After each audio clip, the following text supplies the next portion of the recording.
Picture this: August 1590. A small boat scrapes onto the sandy shore of Roanoke Island. John White steps out, searching desperately for any sign of the 117 English colonists he left behind 3 years ago. His daughter Eleanor, his granddaughter Virginia Dare, the first English child born in America. What he finds, or rather what he doesn't find, becomes the most haunting mystery in American history. 117 people who simply vanished. Tonight, we're going back to where it all began. Welcome to Sleepy Holidays. I'm here to tell you the complete story of America's lost colony. Get comfortable, dim those lights, and let this tale carry you into peaceful sleep. If you're new here, consider subscribing for more historical bedtime stories. And I'd love to know, drop a comment telling me where you're listening from and what time it is where you are. Are you in bed already? On a late commute? Let's journey back together to 1580s England. The first attempts at English America.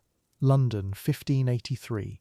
Queen Elizabeth sits on her throne, and England is hungry for gold, for glory, for a piece of the new world that Spain has been plundering for decades. Enter Sir Walter Raleigh, poet, soldier, charmer, the kind of man who could talk a queen into funding the impossible. And that's exactly what he's about to do, because while Spain grows rich off Aztec gold, England's been watching from the sidelines. That's about to change. Raleigh kneels before Elizabeth in the Great Hall at Greenwich Palace. Outside, Thames fog rolls past the windows. He's asking for something unprecedented, a royal charter to plant the first permanent English settlement in North America, not just a trading post or military outpost. A real colony, families, children, a New England across the Atlantic. The Queen listens, her pale hands folded. She's thinking about Spanish treasure ships, about Francis Drake's raids, about England's future. She's also thinking about failure. See, here's what makes this moment so pivotal. Spain's had a century head start. They've got cities in Peru, mines in Mexico, fleets hauling silver home every year. France has trading posts in Canada. And England's got fishing boats and dreams. But Elizabeth sees something others don't. She understands that whoever controls North America's coast controls the sea lanes, controls trade, controls the future. Raleigh's not just asking for land, he's asking her to bet England's future. The charter gets signed on March 25th, 1584. Elizabeth grants Raleigh rights to any lands not already claimed by Christian princes. Clever wording. It sounds generous until you realize it excludes most of the known world, but it gives Raleigh 6 years to establish a colony. 6 years to prove England can do what Portugal, Spain, and France have already done. 6 years to turn a royal gamble into a thriving settlement. The countdown starts now. Raleigh moves fast. By April, he's already sent scouts across the Atlantic. Philip Amadus and Arthur Barlow, 2 sea captains with orders to find the perfect spot for England's first American colony. They're looking for harbours deep enough for ships, soil rich enough for crops, natives friendly enough for trade. What they find sounds like paradise. Islands off the Carolina coast, gentle natives, abundant fish and game. They bring back glowing reports and 2 native guides. Elizabeth is delighted. She knights Raleigh and names this new territory Virginia, after herself, the Virgin Queen. Court poets write verses about England's manifest destiny. Investors line up with purses full of coins. The 2 native guides, Manteo and Wanchese, become celebrities in London, proof that cooperation with indigenous peoples is possible. Everything looks perfect, but here's what nobody's talking about yet. The Spanish know about England's plans, and they're not happy. Philip II of Spain considers all of North America his territory by right of prior discovery. Never mind that natives have lived there for thousands of years. Never mind that England disputes Spanish claims. In Philip's mind, any English settlement is an act of piracy. He's already sent spies to English ports. His ambassadors are filing protests. His admirals are updating invasion plans. While Raleigh plans his colony, Spain plans its response. Neither side is backing down, but there's something else brewing beneath the surface. Something the courtiers and investors and poets don't fully grasp yet. America isn't empty land waiting for European improvement. It's home to complex societies with their own politics, their own territorial disputes, their own reasons for welcoming or rejecting strangers. The reports from Amadus and Barlow paint natives as either noble savages or potential converts. The reality, much more complicated, much more dangerous. By winter 1584, Raleigh's planning the real expedition, not just scouts this time, colonists, soldiers, supplies for a permanent settlement. He's recruiting from English cities and countryside, younger sons looking for land, craftsmen seeking opportunity, soldiers tired of European wars. They have no idea what they're signing up for. No idea that 3/4 of early colonial ventures fail completely. No idea that they're about to become part of history's greatest mystery. The preparations take months. Ships need outfitting, supplies need purchasing. Weapons, tools, seeds, livestock, everything needed to transplant English civilization to American soil. Raleigh spends his own fortune and borrows more. Elizabeth contributes a ship. London merchants invest, hoping for quick returns on tobacco and exotic goods. Nobody mentions the ships that never came back from previous expeditions. Nobody talks about scurvy, starvation, or hostile natives. Hope runs stronger than fear. As 1585 dawns, England buzzes with colonial fever. Pamphlets describe Virginia as an earthly paradise. Sermons proclaim God's blessing on English expansion. Tavern talk centers on fortunes waiting across the Atlantic. But in quiet moments, doubts creep in. What if the natives aren't as friendly as reported? What if Spanish ships appear on the horizon? What if the land can't support English crops? What if winter proves harsher than expected? What if everything goes wrong? By April, 7 ships wait at Plymouth Harbor. Over 100 men prepare to sail for Virginia under Ralph Lane's military command. They carry dreams of gold, glory, and English empire. They also carry seeds of tragedy nobody can foresee, because this first expedition will fail. The colonists will abandon Roanoke after one brutal year, but their failure will teach lessons essential for the second attempt. The attempt that ends with 117 people vanishing into legend. The 1585 expedition. A hopeful beginning. April morning, Roanoke Island. 7 ships anchor in the Sound, and for a moment, everything feels possible. Ralph Lane stands at the bow, watching his men prepare the boats. 107 colonists, soldiers mostly, but some craftsmen too. They've sailed 4,000 miles to plant England's flag in this new world. The water's calm, the air smells like pine and possibility. Lane's got his orders from Raleigh. Establish a permanent settlement.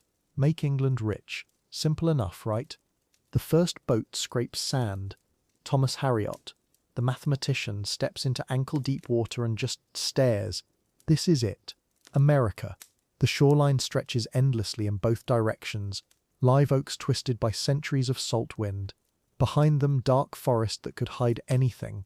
The men are laughing, splashing through the shallows, hauling supplies. Some of them are singing. Actual singing. They have no idea what's coming. None of them do. But right now, pure excitement. England's finally here to stay. Lane picks the north end of the island. Good harbour. Fresh water nearby. Timber everywhere you look. The men start clearing trees immediately, axes ringing through morning air.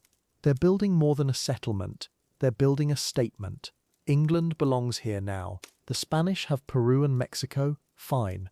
England gets this coastline, these forests, these sounds and rivers. The colonists work with the kind of energy you only see when people believe they're making history. And they are, just not the way they think. 3rd week in, the Algonquians show up. Not hostile exactly, curious.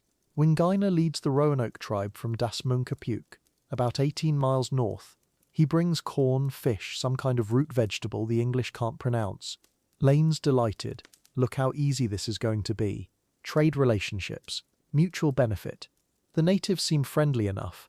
Harriet starts learning their language, making notes. Everything's working out perfectly, which should have been their first warning sign. Nothing ever works out perfectly, especially not here. But then, misunderstandings start. Small ones at first. English concepts don't translate well. Private property makes no sense to the Algonquian. Why would anyone own land? It's like owning the wind. And the English, they take things without asking. Just assume they can. Cut down sacred groves for lumber. Fish in waters that belong to specific clans. The Algonquian try to explain. The English don't listen. They're here to establish dominance, not negotiate. This is how wars begin, with tiny insults that compound daily. Summer brings the real problems. Supplies.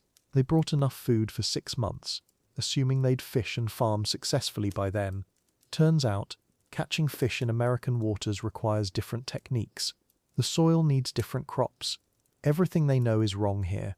The corn they planted fails completely. Wrong variety, wrong planting method. Harriet documents their mistakes meticulously, but documentation doesn't fill empty stomachs. Lane starts rationing. The men grumble. This wasn't supposed to happen. England was supposed to provide. August heat hits like a wall. Humidity so thick you can barely breathe. Half the men are sick with something, fever, maybe dysentery. Could be the water, could be stress, could be they're just not built for this climate. The medical supplies run low. Doctor's doing his best, but he trained in London, not this swampland. Bodies pile up faster than they can dig graves. Lane writes desperate letters to Raleigh, but the ships won't come until spring, if they come at all. September. They find the abandoned village, Croatoan, the locals call it, 20 miles south, on Hatteras Island. Empty houses, but not destroyed, just left. Like the people walked away yesterday, planning to return tomorrow. Tools still in place. Food storage pit still covered. It's eerie.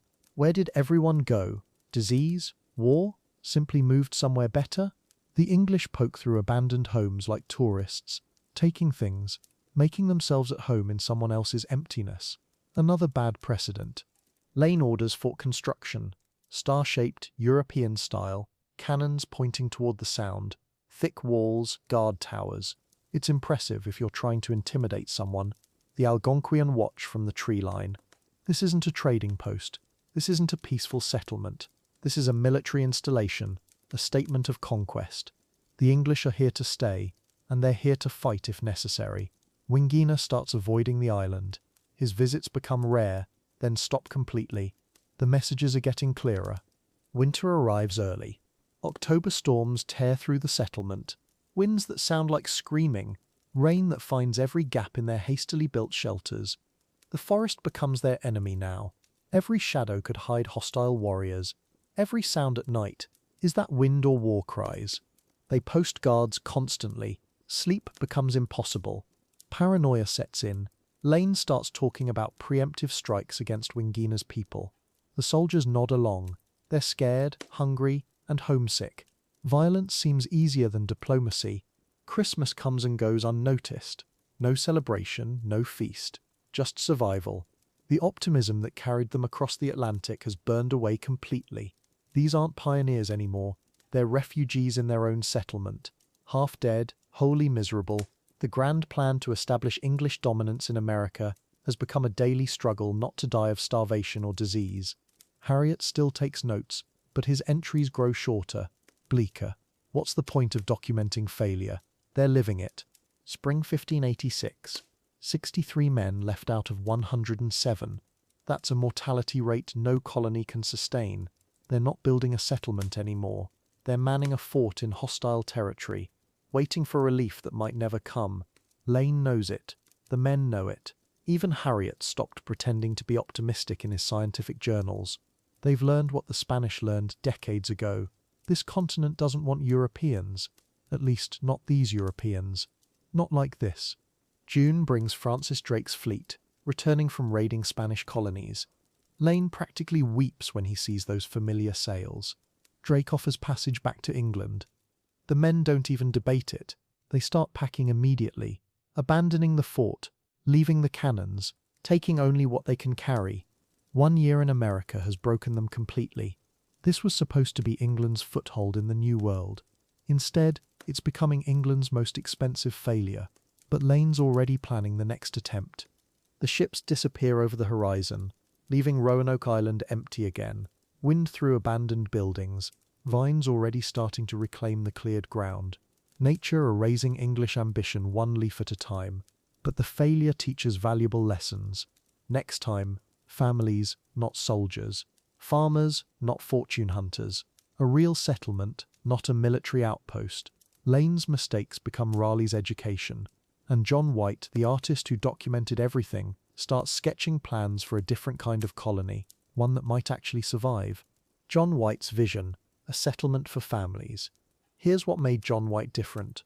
While other men dreamed of gold and quick fortunes, White saw something else entirely: families, children, gardens, a place where English people could actually live, not just survive. White wasn't some merchant or soldier looking to get rich. He was an artist, a map maker, someone who studied the New World through careful observation rather than wild fantasies. And after watching the 1585 colony collapse in spectacular failure, White knew exactly what went wrong. They'd been thinking all wrong. White had been there. He'd sailed with that first expedition as the official artist, sketching everything: the coastline, the native villages, the plants, the animals. He'd watched grown men panic when their supplies ran low, watched them abandon the settlement after just 1 year. These weren't bad men, they were just the wrong men, soldiers and adventurers who never intended to stay.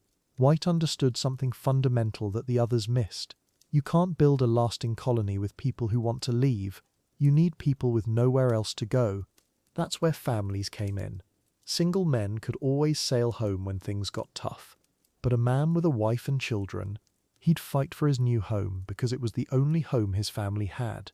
White wasn't just theorizing here, he was putting his own family on the line. His daughter Eleanor was pregnant. His first grandchild would be born in the New World. Not in London, not in some familiar English town, in the wilderness of Roanoke Island.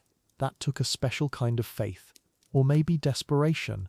The previous colonists had treated Roanoke like a military outpost. Temporary, functional, built to last just long enough to find gold or a route to the Pacific. White envisioned something completely different.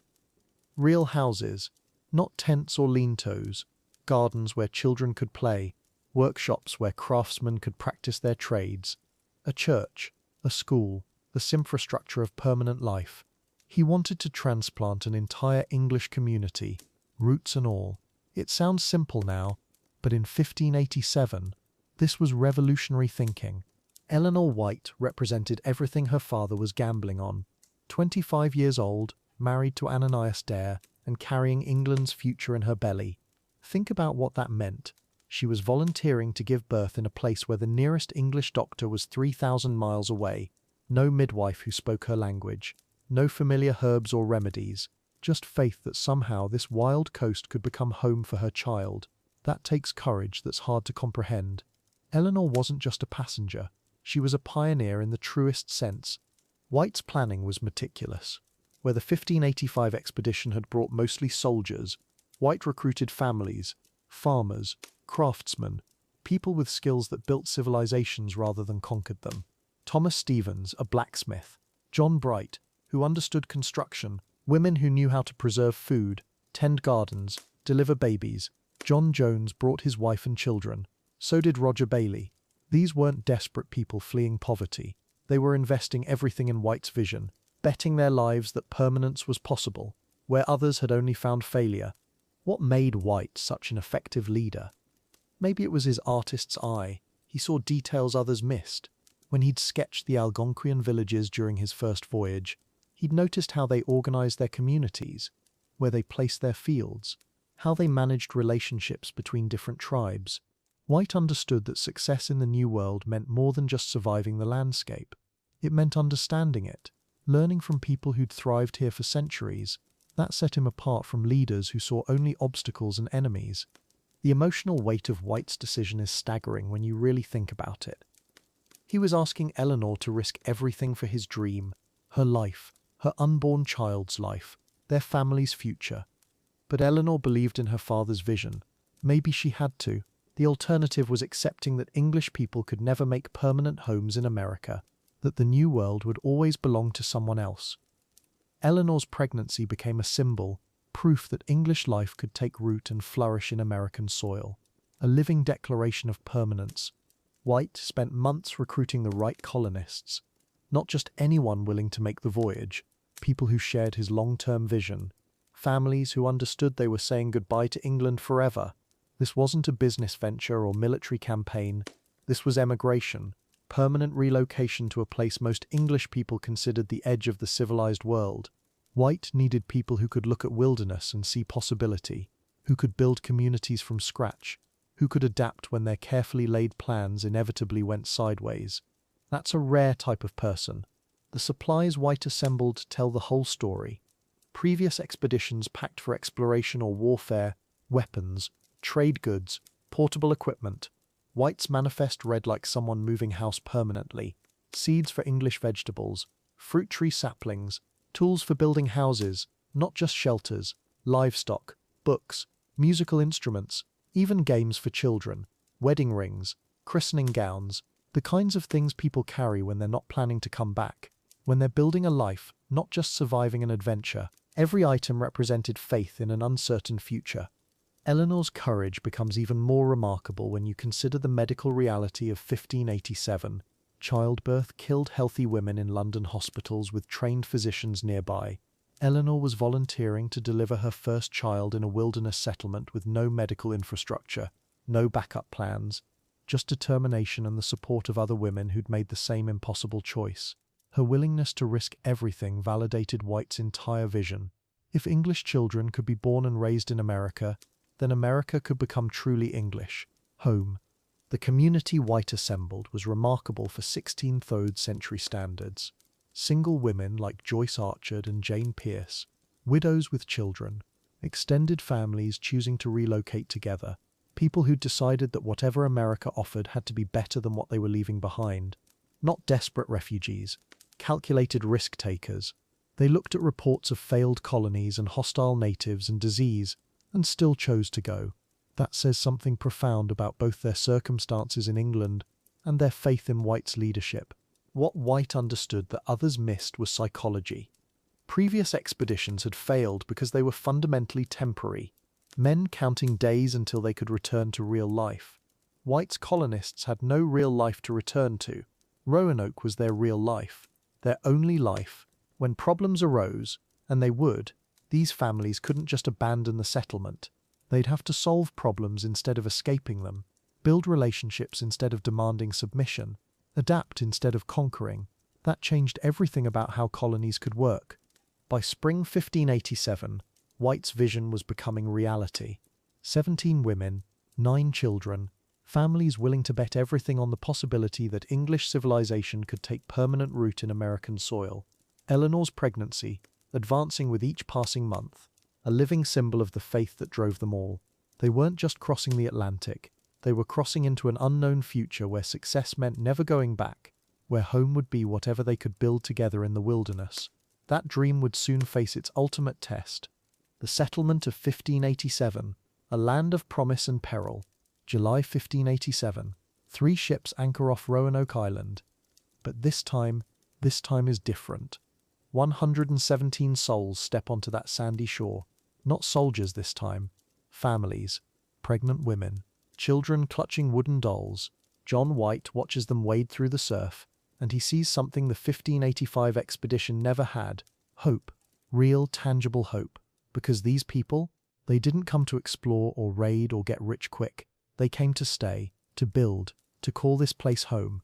Eleanor Dare steps carefully onto the beach, 8 months pregnant, her hand protective over her belly. Behind her, other women gather their skirts, lifting them from the salt water. 9 children splash in the shallows, delighted by this strange new world. And the men? They're not looking around for gold or glory. They're eyeing the tree line, calculating timber for homes, soil for gardens. This isn't conquest. This is settlement. The difference between those two words will determine everything that happens next. White leads them to the old fort site. The remnants of Ralph Lane's 1585 outpost stand empty, overgrown with vines, broken palisades, collapsed shelters, a ghost town. The newcomers walk through it quietly, seeing their own possible future in these ruins. But instead of turning back, instead of losing heart, they roll up their sleeves, because unlike Lane's soldiers, these colonists came prepared. They brought families, they brought commitment, they brought the most dangerous thing of all, the belief that they could actually make this work. The first priority is shelter, not the military-style barracks Lane built, but actual homes. The men work in teams, some felling pine and oak, others stripping bark for roofing. The women organize everything: food distribution, childcare, medical supplies. Within days, the sound of hammering echoes across the island. Sawdust and wood shavings carpet the ground. By evening, cook fires dot the settlement like tiny stars. The place actually starts to look lived in, like people might stay here, like they might survive. August arrives with brutal heat and humidity, the kind that makes your clothes stick and your temper short. But the colonists keep working.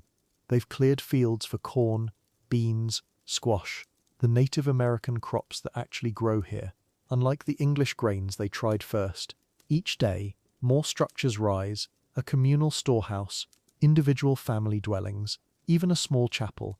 Eleanor Dare, now enormously pregnant, directs the women in establishing a proper kitchen garden, herbs for healing, vegetables for sustaining. This is what permanence looks like. Then comes the moment that changes everything. August 18th. Eleanor's labour begins just after dawn. For hours, the women of the colony attend her while the men pace nervously outside. Finally, a baby's cry pierces the Carolina air. A daughter, healthy, perfect. They name her Virginia, after their virgin queen, Virginia Dare, the first English child born in the New World. When they place her in White's arms, his granddaughter, something shifts. This isn't an outpost anymore. This is home. This is the future taking root. The Croatoan people watch from a distance. Chief Manteo, who travelled to England with earlier expeditions, approaches with cautious diplomacy. He speaks some English now, and his presence bridges two worlds. The colonists trade metal tools for corn, pottery for fish. It's not the hostile standoff that doomed Lane's settlement. These families need to belong here, not just survive here.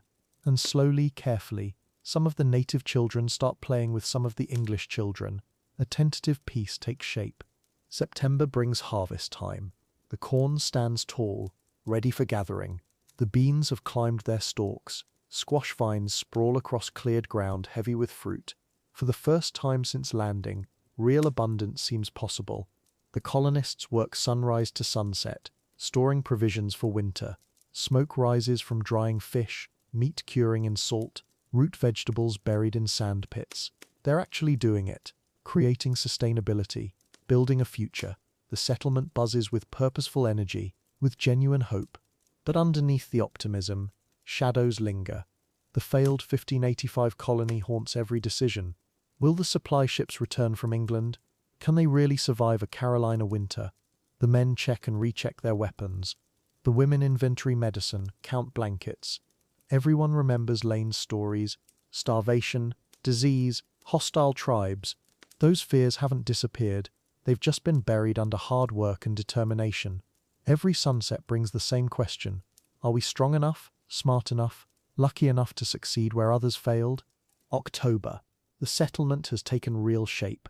Neat rows of sturdy houses, gardens heavy with late vegetables, workshops for blacksmithing, carpentry, weaving.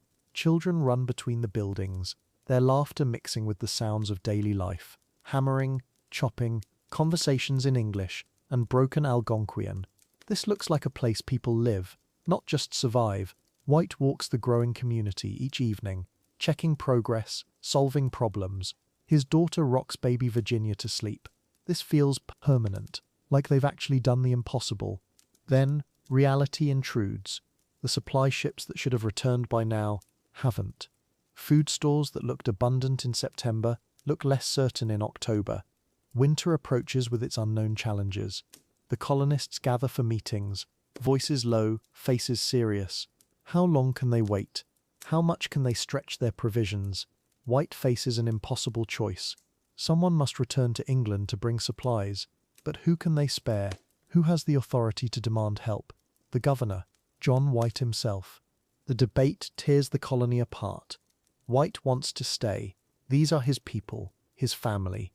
His granddaughter took her first breath here. But the logic is inescapable. Without supplies, without reinforcements, they'll face the same fate as Lane's expedition. Or worse, families will starve, children will die. The dream of English America will die with them. Someone must go. Someone with enough rank to command attention in London. Someone who understands what they need. The burden falls to the man who least wants to carry it. November. The decision made. White will sail with the next ship heading to England. But not yet. Not until they've established clear signals. If the colonists must move, they'll carve their destination into a prominent tree. If they face immediate danger, they'll add a Maltese cross as warning. Simple. Clear. Foolproof. What could go wrong? White looks at baby Virginia, now 3 months old, bright-eyed and healthy. He promises Eleanor he'll return by spring, by summer at the latest. These aren't goodbyes. These are see you soons. December 1587. White's ship disappears beyond the horizon. 116 colonists remain on Roanoke Island. They wave from the shore until the sails fade to nothing. Then they turn back to their settlement, to their homes, to their new lives. They have shelter, food for winter, reasonable relations with neighboring tribes, a healthy baby who represents their future, everything they need to succeed, everything except certainty. As Christmas approaches, they gather in their small chapel and pray for strength, for wisdom, for White's swift return, for the dream to survive. Virginia Dare and early challengers. August 1587. Roanoke Island. Something miraculous happens in the middle of what's becoming a nightmare. Eleanor White Dare goes into labor. Her father, Governor John White, paces outside their rough-hewn cottage while the midwives work. Inside, his daughter brings forth the first English child ever born in the New World. But even as joy fills their small settlement, the grain stores are nearly empty. The ships that brought them here sailed away months ago, and winter's coming. August 18th, 1587. The baby arrives just after dawn. A girl, healthy lungs, 10 fingers, 10 toes. Eleanor names her Virginia after the Virgin Queen herself, Elizabeth. After this land they're trying to claim for England. The colonists gather around. These 117 souls who've risked everything to be here. Looking at this tiny face, they see their future, their permanence, proof that English life can take root in this strange soil. But futures require food, and theirs is running out. Think about what this moment means. Every English settlement before this has been military outposts, men with swords and muskets, here to explore, exploit, then leave. But a baby? That changes everything. You don't bring a newborn into a temporary situation. This is Eleanor and Ananias Dare, saying we're staying. This is our home now. Virginia Dare represents something unprecedented. English families putting down roots. English children who will grow up American, if they survive the next few months. August 25th. 1 week later, the baptism. Pastor Thomas Harriot performs the ceremony, using water from Roanoke Sound. Virginia Dare becomes the first English Protestant christened in the New World. White stands godfather to his own granddaughter, this tiny symbol of their hopes. The whole colony attends. Someone plays a small pipe. They sing psalms in the salt air. For a moment it feels like they're building something that will last, like they've actually done it, created New England. But symbols don't fill empty bellies. While they celebrate Virginia's baptism, the stores continue shrinking. The fishing nets bring in less each day. Their crops are struggling in soil they don't understand. The friendly Croatoan tribe shares what they can, but they have their own mouths to feed. Chief Manteo watches the English with growing concern. He sees what White sees. These people won't make it through winter without help. Someone needs to sail back to England. Soon. September arrives with cooler nights and shorter days. White tallies their supplies again and again, hoping his math is wrong. It isn't. At current consumption they have maybe 6 weeks of grain left. The salt pork is down to 2 barrels. They can hunt, but none of them really know how. They're artisans and farmers from Devon and Cornwall, not woodsmen. They need seed for spring planting, tools, medicine, warm clothes. They need a ship from England. But when's the next one coming? White calls a meeting of the colony's leaders, the assistants they call themselves. 12 men responsible for keeping 117 people alive in the wilderness. They gather in the common house, candlelight flickering across worried faces. The problem's simple. No one's coming to check on them. Rowley thinks they're settled and self-sufficient. London assumes they're thriving. How would anyone know they're starving? Someone has to tell them. Someone has to sail back to England and bring help. But who? The debate goes on for hours. Who can they spare? Every man has essential skills. The blacksmith, the carpenter, the surgeon. They need them all. But here's the brutal logic. Whoever goes might be gone for a year, maybe longer. And whoever goes needs enough authority in England to actually get help, to demand ships and supplies from Sir Walter Raleigh himself. That narrows it down considerably. In fact, it narrows it down to one person, The governor himself, John White. White stares at his colleagues in the candlelight. They're asking him to abandon his family, his daughter, his week-old granddaughter, to sail 3,000 miles and hope he can return before they all starve. It's an impossible choice. Stay and watch everyone die slowly, or leave and risk never seeing them again. But someone has to go, and as governor, he has connections in London, credibility with Raleigh. If anyone can save them, it's him. The colony's survival depends on this decision. Eleanor finds her father walking the beach alone that night.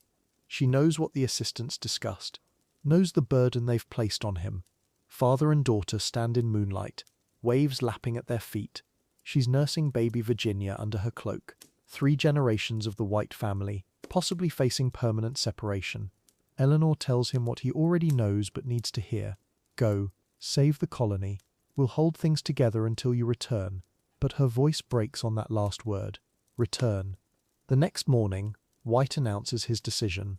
He'll sail with the flyboat that brought them here, which has been waiting to return to England with letters and reports. Captain Edward Spicer agrees to take him. They'll load the ship with samples, sassafras, pearls, copper, proof that this land holds riches worth protecting. White will present their case directly to Raleigh, to the Queen's advisors. He'll bring back a relief expedition by spring. That's the plan. But plans have a way of unraveling. Before White leaves, he establishes a code with the colonists. If they must relocate for any reason, they'll carve the destination into a prominent tree. If they're in immediate danger, they'll add a Maltese cross as warning. It seems like a reasonable precaution. No one imagines it will become the key to America's greatest mystery. White assumes he'll return in a few months to find them exactly where he left them. How could he know that England is about to explode into war? The departure scene is heartbreaking. Eleanor holds baby Virginia while her father climbs into the small boat that will take him to the flyboat. 25 days old. That's how old his granddaughter is when he leaves her. He promises Eleanor he'll be back by Christmas. By spring at the latest. She nods and tries to smile. The boat pushes off through the morning surf. White looks back at Roanoke Island, at the cottages and gardens they've built, at his family waving from shore. August 27th. 1587. The flyboat disappears over the eastern horizon. The colonists return to their daily routines. But everything's different now. They're truly alone in the wilderness. No governor, no connection to England. Just 116 souls, including a month-old baby, waiting for rescue. They have no idea that John White's simple plan to fetch supplies and return quickly is about to run headfirst into the Spanish Armada, and that 3 years will pass before he sees these shores again. White's departure, a promise and a code, August 1587. The decision tears at him like a physical wound. John White stands at the edge of his settlement, watching Eleanor nurse little Virginia in the doorway of their crude shelter. Someone has to go back to England. Someone has to get supplies. And as governor, it has to be him. The logic is sound. The reality feels like abandonment. Around him, 116 souls depend on his return. His daughter, his granddaughter, his responsibility. The colonists gather in the morning mist. Faces drawn. Everyone knows what this means. White tries to project confidence, but his hands shake as he speaks. "I'll be back before winter," he promises. The words sound hollow even to him. Eleanor holds Virginia tighter. The baby gurgles, oblivious to the weight of this moment. White's throat constricts. How do you say goodbye when you don't know if you'll ever see them again? How do you leave everything that matters? But practicality demands hard choices. The settlement has maybe 6 weeks of food left. Winter's coming, and they can't fish these waters or hunt these woods with the skill they need. Not yet. The Spanish could show up any day. Or hostile tribes. White knows what happened to the 1585 colony. Abandoned, desperate, rescued at the last moment. He won't let that happen to Eleanor, to Virginia. Someone competent has to make the crossing. Someone with authority. That night, unable to sleep, White walks the settlement's perimeter. Crude houses barely more than lean-tos. Garden plots struggling in sandy soil. The sound of waves against the shore that felt hopeful 3 months ago now sounds lonely. Ominous. He stops at Eleanor's door, hears Virginia crying softly inside, his daughter's gentle voice singing a lullaby, the same song she sang as a child back in London, back when the world felt safe and predictable and small. Morning brings the final preparations. White's few possessions packed in a canvas bag, maps rolled tight, sketches of this new world that might be the only record if no. He pushes that thought away, but something gnaws at him. What if the colonists have to move while he's gone? What if they face danger and he's not here to help? The ocean between England and Roanoke might as well be the width of eternity if he doesn't know where they've gone. He calls everyone together one last time. "Listen carefully," White begins, his voice steadier now that he has a plan.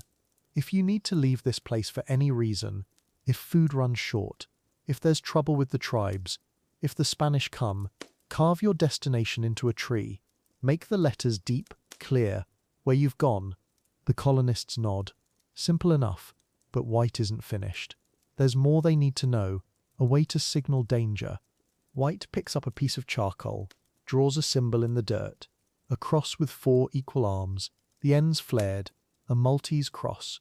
"If you carve this mark with your destination, I'll know you left under duress, attacked, threatened, forced to flee." His finger traces the symbol again. No cross means you moved by choice. Safety, your decision. The colonists stare at the mark in the sand. Such a small thing, such weight behind it. Life or death in 4 simple strokes. Eleanor steps forward, Virginia in her arms. "Father," she says quietly, "what if we can't carve anything? What if—" She doesn't finish. Doesn't need to. White reaches out, touches his granddaughter's tiny fist.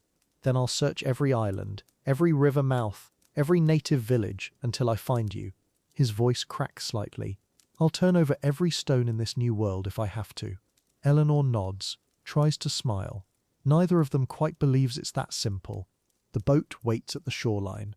Small, barely seaworthy for coastal waters, let alone the Atlantic crossing that awaits. White shoulders his bag, walks toward it with steps that feel like lead. Each footfall takes him further from everything he loves.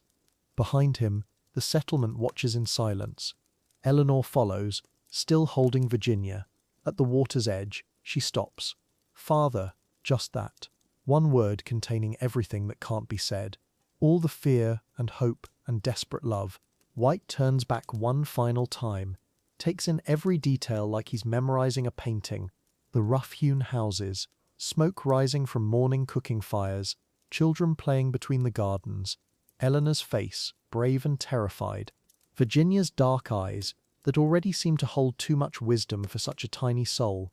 3 months, he calls out. "By Christmas I'll be back with everything we need." The lie tastes bitter on his tongue. Nothing about this feels certain except the leaving. The boat pushes off through shallow water. White doesn't look back until they're past the breakers. When he does, the settlement looks impossibly small, fragile. A handful of structures clinging to the edge of an enormous wilderness. Eleanor stands at the tree line, still holding Virginia, her figure growing smaller with each wave that carries him further out. The morning sun catches in her hair, then distance swallows them. The island shrinks to a thin line on the horizon.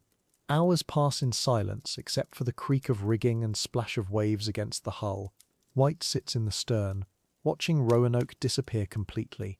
The sailor beside him spits over the gunwale, mutters something about fool's errands and impossible promises. White says nothing. His mind keeps circling back to the code they established. The tree, the carving, the cross that means danger. Such simple symbols to carry such enormous weight. Communication across time and distance and uncertainty. Night falls and still they can see the glow from Roanoke's fires reflected off low clouds. Or maybe White imagines it. Maybe his eyes create what his heart needs to see. Either way, it's something. A connection across the dark water. Tomorrow that too will be gone. Nothing but ocean between him and them. The boat rocks gently in the swells. White pulls his coat tighter, closes his eyes, tries not to think about how many things could go wrong before he returns. But there's no choice now. The decision is made. The boat carries him toward an uncertain future in England, while behind him 116 souls face whatever comes with winter approaching and supplies dwindling. Eleanor will be strong. She always has been. And the others, they knew the risks when they came. Still, as salt spray stings his face and the last traces of land fade into darkness, John White whispers a prayer to whatever gods watch over fathers and daughters and tiny babies born at the edge of the world. The Spanish Armada delays return. November 1587. John White steps off the ship in Portsmouth. Salt spray still stinging his face. 3 months of rough Atlantic crossing behind him. He's made it back to England. Now for supplies, investors. Another ship. Should take a few months. Maybe spring sailing season at the latest. He has no idea what's waiting for him. Because while White was sailing home to his daughter and granddaughter, Europe was sliding toward the largest naval confrontation in history. And England needs every ship. News travels fast in the ports. Spanish ships massing in Cadiz. King Philip's grand design finally taking shape. A fleet to end English meddling once and for all. Restore Catholic rule. Crush the heretic queen. White hears the rumours in taverns. Sees the worried faces of merchant captains. But he doesn't grasp it yet. Not fully. His mind's still on Roanoke Island. Eleanor, little Virginia Dare. The colonists counting on his return. This Spanish business. Surely it won't affect a small relief expedition to America. Winter 1588 changes everything. The Queen's commissioners arrive at every port with royal warrants. Every seaworthy vessel impressed for naval service. No exceptions. White watches his carefully planned relief expedition evaporate. The merchant he'd negotiated with shrugs apologetically. His ship's been requisitioned. The investors back out. Too risky now. Money's flowing to the war effort. White tries explaining. 100 people stranded in the New World. English subjects. His family. But England faces existential threat. Individual colonies must wait. White writes letters. Pleads his case to anyone who will listen. Sir Francis Walsingham. The Privy Council. Even attempts to reach Sir Walter Raleigh himself. The responses are polite but firm. The realm's survival comes first. When the Spanish are defeated, relief expeditions can resume. Until then, every resource serves the Crown's defence. White reads these replies by candlelight in cheap London lodgings, his daughter's face haunting his thoughts. How do you explain to the dead that the living had priorities? Spring 1588. The Armada builds. White haunts the dockyards, watching preparation, gun carriages rolling, powder barrels stacking, crews drilling. The energy's infectious, purposeful. England mobilizing like never before. He should feel proud. Instead he feels forgotten, a marginal concern in a national emergency, his private anguish versus public necessity. Eleanor would understand, he tells himself. She'd want England to survive, but understanding doesn't ease the gnawing fear. What if the colonists think he's abandoned them? What if they're already dead? White tries different approaches. Smaller boats, private arrangements, anything that might slip past the naval press gangs. But the coastline's locked down tight, every harbour patrolled. Even fishing boats get inspected. The Crown isn't taking chances. He considers overland routes, but overland to where? There's no back door to America. The ocean's the only path, and the ocean belongs to the Navy now. His frustration builds into something darker. Helpless rage. The kind that keeps you awake, staring at ceiling beams. July 1588. The Spanish fleet appears. 130 ships stretching across the horizon like a floating city. English beacons light from Cornwall to Scotland. The whole country holds its breath. White stands on Dover's cliffs with thousands of others, watching history unfold. Drake's fire ships breaking Armada formations. English cannons outmaneuvering Spanish galleons. Victory slowly, miraculously emerging. He should celebrate. Instead, he calculates. Eleanor's been without supplies for almost a year. Virginia Dare's first birthday passed unwitnessed. Time's running out. August brings scattered Spanish survivors washing ashore. The immediate threat's over, but the aftermath's chaos. Damaged English ships need repair. Crews need payment. The treasury's drained. White renews his appeals, thinking surely now, but reconstruction takes precedence. Coastal fortifications, naval rebuilding. The bureaucrats politely explain that England can't afford colonial ventures yet. Maybe next year. He's heard this before. Next year became this year became next year again. The cycle's maddening. Eleanor's face blurs in his memory. He's starting to forget her voice. Winter 1588 into 1589. White develops routines that feel like rituals. Morning walks past the empty docks. Afternoon visits to shipping offices that give him the same answers. evening letters to officials who've stopped responding. His money runs low, he takes lodgings in cheaper districts. Then cheaper still, other men his age have trades, families, purpose. He has obsession, a lost colony consuming him like fever. Some nights he dreams of Roanoke. Other nights he forces himself to imagine Eleanor's funeral, preparing for the worst. 1589 becomes 1590, 2.5 years since he left Roanoke. White's hair's gone completely grey, his clothes hang loose. People who knew him before barely recognize the haunted figure he's become. He's tried everything. Official channels, private investors, personal appeals. The answer's always the same. Not yet. Too risky. Too expensive. Maybe next season. He stops leaving his room some days. What's the point? The world's moved on. Everyone except him has accepted that some things are lost forever. But White can't accept it. Won't accept it. Eleanor trusted him to return. Virginia Dare deserves to know her grandfather. The other colonists, families who sacrificed everything for this venture, he owes them more than polite surrender to circumstances. So he keeps trying. Different ports, different contacts, different arguments. His persistence becomes legendary among dock workers. The mad governor who talks to empty air about invisible colonies. They're not entirely wrong. He is going mad. Sanity requires letting go. He refuses. Night thoughts are the worst. Lying in darkness, constructing elaborate scenarios, the colonists relocated to friendlier territory, living peacefully among the Croatoan, or maybe they built boats, sailed north, founded new settlements. These hopeful visions compete with darker ones.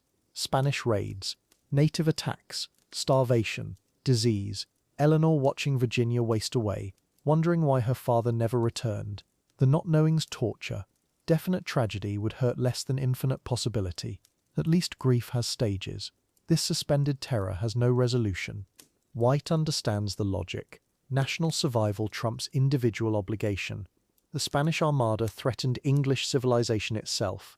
His colony, however precious to him, couldn't compete with existential crisis. Intellectually, he grasps this. Emotionally, it feels like betrayal of Eleanor, of the colonists, of his own promises. The conflict tears at him. Duty to country versus duty to family. Public good versus private loyalty. There's no clean answer, just the grinding weight of choosing between impossible alternatives. Both paths lead to failure. By early 1590, White's anxiety has crystallized into something beyond panic. A cold, constant dread that sits in his chest like stone. 3 years without word. 3 years of imagining worst-case scenarios. 3 years of watching other people live normal lives, while his family dissolves into uncertainty. The Spanish crisis is over. But new crises always emerge. There's always another reason to delay, another priority taking precedence. He's starting to understand a terrible truth. He might never see Roanoke again. They might already be gone. Failed relief attempts. Promises broken. London, spring 1588. John White paces the docks like a man possessed. He's been back 4 months now. 4 months of promises. 4 months of "we'll get you a ship soon, Governor." The Spanish Armada's coming. Everyone knows it. Every seaworthy vessel in England is being pressed into naval service. But White doesn't care about Spanish galleons or English pride. He cares about 117 people on a tiny island 3,000 miles away, including his daughter Eleanor, including baby Virginia, who will be walking soon, if she's still alive. The first serious attempt comes in April. Sir Walter Raleigh himself arranges it. 2 ships, the Brave and the Roe, supplies loaded. White's hopes soaring. He's practically living at the dock, checking provisions, writing letters to Eleanor that he'll carry across the ocean. Then the Queen's commissioners arrive. By order of Her Majesty, the ships are commandeered for naval service against Spain. White watches his relief expedition sail away to patrol the English Channel. Not toward Roanoke, not toward his family, toward war. Summer brings new hope. The Armada's been defeated, scattered by storms and English fireships. Surely now, but no. Every available ship is hunting down Spanish stragglers or protecting merchant fleets. White writes to anyone who will listen. The Privy Council, investors in the Virginia Company, his old friend Thomas Harriot. "My colonists starve while we chase Spanish gold." The responses are polite, sympathetic, and useless. Perhaps next season, Master White. Next season. Virginia will be 2 years old next season. If there's anyone left to celebrate. White's journal from this period. It's heartbreaking to read. I dream of Eleanor calling for me across dark waters. Virginia's first words, will I ever hear them? The nightmares come nightly. Empty houses, scattered bones, the carved cross that signals danger. He's losing weight, losing sleep. His friends barely recognize him.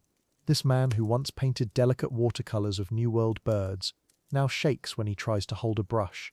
The confident governor has become a desperate father. Time is everything, and time is slipping away. Another possibility emerges in late 1588. A privateering vessel, the Hopewell, needs investors. The captain agrees to make a stop at Roanoke. For a price, White scrapes together everything he has, sells his London property, borrows against future income. Finally, a ship. Finally, a chance. They set sail in February 1589. White stands at the bow, watching England disappear. 3 days out, storms hit. Damage to the mainmast, too risky to continue, the captain declares. They turn back. White's money gone. His hope nearly gone too. The letters he writes during this period, they reveal everything. To Raleigh, Sir, I beseech you remember the poor souls we have planted. To his sister, I fear Eleanor thinks herself abandoned. To potential investors, these are not merely colonists but English subjects crying out across the ocean for relief. Each letter more desperate than the last, more frantic. The careful governor's script becomes erratic, urgent. You can see the tremor in his handwriting. The way certain words, Eleanor, Virginia, rescue, are pressed deep into the paper. Spring 1589 brings the cruelest hope yet. Word reaches London. Spanish ships have been seen off the Carolina coast. Perhaps, someone suggests, your colonists have been rescued by Spanish missionaries. White knows better. He's seen what Spanish rescue looks like. The massacre at Fort Caroline. The executions at Santa Elena. If Spanish forces found English colonists on Roanoke, White can't finish the thought. He presses harder for English ships. Any ship. Time is running out. Time might already be gone, but he can't stop trying. Won't stop. By autumn, White is haunting London's taverns, searching for sea captains willing to sail west. Most laugh at him. A few listen, then demand impossible sums. One captain, deep in his cups, tells him bluntly, Governor, your colonists are dead, been dead for months. Save your money and grieve proper. White nearly strikes the man, but late at night, alone in his lodgings, the doubt creeps in. What if they're right? What if he's chasing ghosts? What if Eleanor and Virginia are? No, he won't believe it. Can't believe it. The winter of 1589 is White's lowest point. No ships, no money, no prospects. He writes to Eleanor anyway, letters he'll never send. My dearest daughter, forgive me. Each day I try, and each day I fail. He describes Virginia's imagined growth. She must be walking now, speaking her first words. Does she ask for grandfather? Does she know my name? These letters, found among his papers after death, show a man tormented, a grandfather separated from his granddaughter by an ocean that might as well be eternity. Winter 1590 finally brings real possibility. Captain Abraham Cock needs investors for a privateering expedition to the Caribbean. The route passes near the Outer Banks, close to Roanoke. For a substantial payment, he agrees to stop. White liquidates everything. His remaining property, his art collection, even Eleanor's dowry money he's been saving. February departure. White boards with trembling hands. This time, this has to be this time, because he has nothing left for another attempt. This is his last chance to find his family, his only chance. But privateering comes first, always. They spend months in the Caribbean chasing Spanish treasure ships. White endures attack after attack, watching men die for gold, while his family waits for rescue. Each delay tortures him. Captain Cock cares nothing for my colonists. He writes, We are here for Spanish silver, not English lives. The irony is bitter. Spanish gold might fund another relief expedition, if there's anyone left to relieve, if this endless delay hasn't already sealed their fate. Time. Always about time. By summer 1590, White is a broken man aboard a successful privateer. They've taken Spanish ships worth fortunes, but what good is gold if Eleanor is dead? What use is silver if Virginia grew up without knowing her grandfather existed? The other sailors celebrate each victory. White stares west toward the Carolina coast, calculating. It's been 3 years since he left Roanoke. 3 years since he kissed Eleanor goodbye. 3 years since he held his infant granddaughter. How do you measure the weight of 3 years' absence? The nightmares grow worse as they finally turn toward America. White dreams of finding empty houses, scattered belongings, the Maltese cross carved deep into trees, the agreed-upon signal for danger. He dreams of Eleanor calling his name across an empty settlement, of Virginia's bones bleached white on Roanoke's beaches. He wakes screaming some nights, until even the hardened privateers start crossing themselves when he passes. The governor's cursed, they whisper. Maybe they're right. Maybe everyone he touches turns to ash and regret. August 15th, 1590, 3 years and 11 days since White sailed from Roanoke, promising swift return. They're finally approaching the Outer Banks. White can barely eat, can't sleep, can't stop his hands from shaking. Everything depends on the next few days. Everything. His entire world waits on a small island somewhere ahead in the morning mist. Are they alive? Are they waiting? Have they given up hope? Has Eleanor told Virginia that grandfather abandoned them? Tomorrow he'll have his answers. Tomorrow the 3-year nightmare ends, one way or another. The return to Roanoke. A voyage of hope and dread. August 1590, 3 years and 5 months since John White kissed his daughter goodbye. 3 years since he promised Eleanor he'd be back with supplies before winter. The privateer ship Hopewell cuts through Atlantic swells, her captain already complaining about this detour. White stands at the bow, salt spray stinging his face, watching the familiar coastline of North Carolina emerge from morning haze. His hands shake as he grips the rail. Today he finds out if his family survived. Captain Abraham Cock makes no secret of his irritation. This isn't what he signed up for. He's got privateering to do, Spanish ships to raid, profit to make. But White's persistence finally wore him down. That and the promise of extra payment. Still, Cox made it clear. One day, maybe 2 if the weather holds. Then they're gone, colony or no colony. White doesn't argue. He can't. This might be his only chance. His daughter Eleanor is 23 now. His granddaughter Virginia, she'd be 3 years old. White pulls out his worn journal, ink-stained pages filled with 3 years of anguish. August 1587, I leave confident of swift return. November 1587, delayed by storms. March 1588, all vessels requisitioned for defence against Spain. June 1589, another relief expedition cancelled. Entry after entry documenting his growing desperation, his failure. Now finally this cramped cabin aboard a privateer's ship that reeks of gunpowder and unwashed men. Not the triumphant return he'd envisioned, but he's here. That's what matters. He's finally here.